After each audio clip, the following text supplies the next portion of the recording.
श्रीगुरुवे नमः।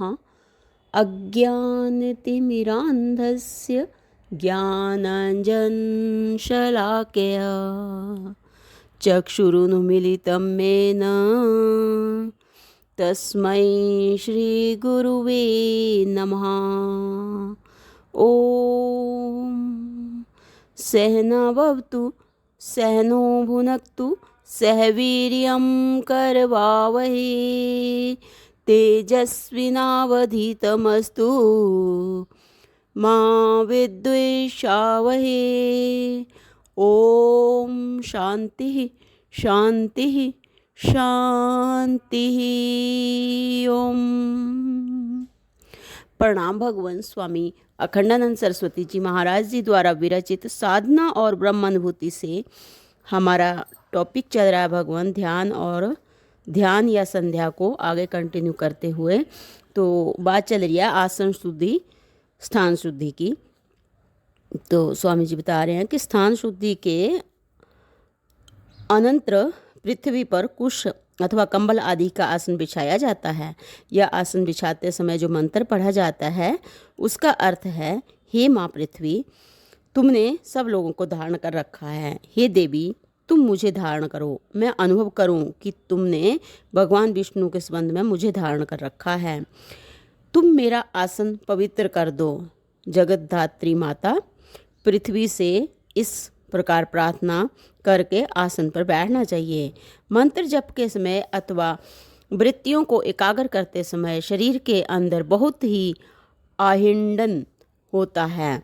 उससे एक प्रकार की विद्युत शक्ति आविर्भूत होती है जो शरीर और मन को स्वस्थ बनाती है। यदि शरीर और पृथ्वी के बीच में कोई आसन न रखा जाए तो वह विद्युत शक्ति पृथ्वी के आकर्षण से खींच जाएगी और इससे शरीर एवं मन दोनों के ही स्वास्थ्य नाश की आशंका रहेगी। इसलिए शास्त्रों में आसन पर बड़ा जोर दिया गया है और कहा गया है कि आसन के बिना वैध कर्म निष्फल हो जाया करते हैं। आसन पर बैठने में दो बातों का और ध्यान रखना चाहिए। एक तो सिद्धासन, स्वस्तिक आसन, वीरासन आदि में से कोई आसन होना चाहिए और दूसरा यह कि हाथ पैर सिर आदि यथास्थान ही रहना चाहिए। जप आदि करते समय पैर के तलवों का गुह्य स्थानों का स्पर्श निषिद्ध है। पीठ की रीढ़ सीधी होनी चाहिए। शरीर, गला और सिर भी सम स्थिति में ही होना चाहिए। शरीर, गला, सिर भी सम स्थिति में ही होने चाहिए। मंत्रों के उच्चारण के समय नस नाड़ियों का और शरीर के सूक्ष्म अवयवों का परस्पर आघात प्रत्याघात होता है, जिससे शरीर के अवयवों में भी परिवर्तन होता है और शक्ति का विकास तथा प्रसार भी होता है। कोई नस नाड़ी टेढ़ी रहे अथवा हाथ आदि रख देने के कारण उसके प्रवाह में बाधा पड़े तो उन क्रियाओं से उतना लाभ नहीं होता।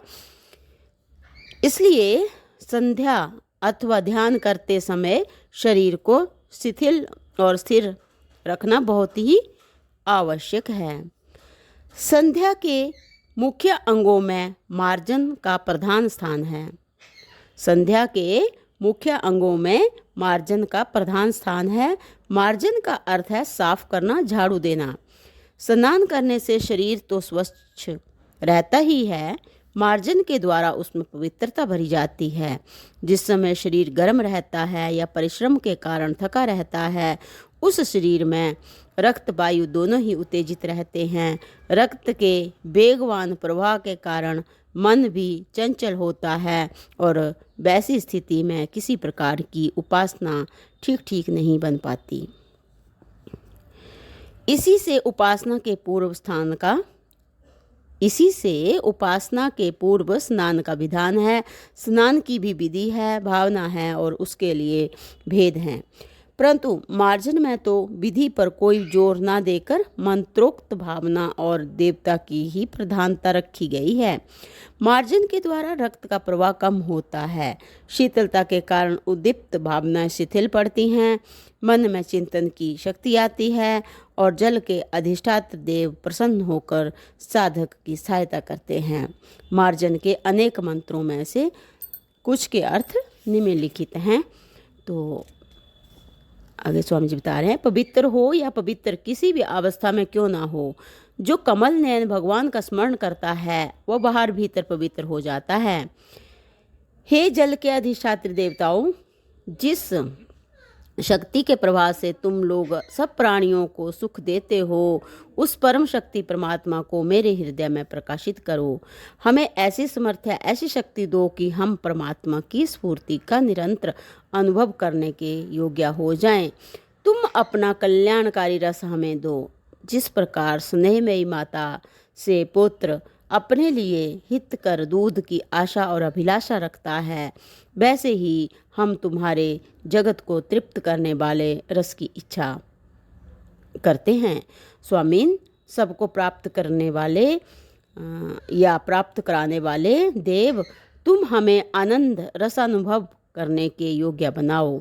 इत्यादि अनेकों मंत्र हैं।